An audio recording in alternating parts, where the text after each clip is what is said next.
Hi everybody, Neil Kravitz here. I hope you're enjoying these daily clinical pearls. I just got back from the AAO meeting in New Orleans.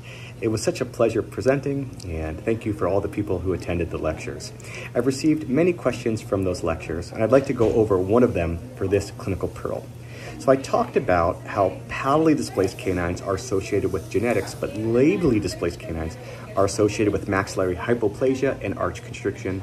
So the way I like to treat LDCs is to overexpand 35 to 40 turns. So a question that I'm receiving is what happens if you do not get relapse of the buccal crossbite that you created? So here's what I'll tell you. You almost always get relapse of that buccal crossbite. So I'm expanding 35 to 40 turns. I'm accepting a bilateral buccal crossbite if I need to.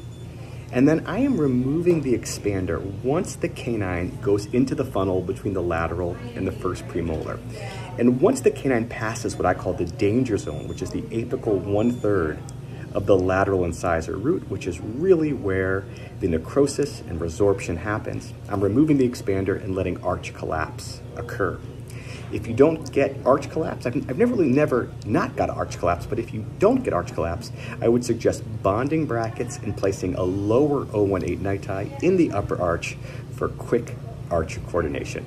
Let me know what you think about this pearl. Thank you guys so much for subscribing to this page. Keep the questions coming.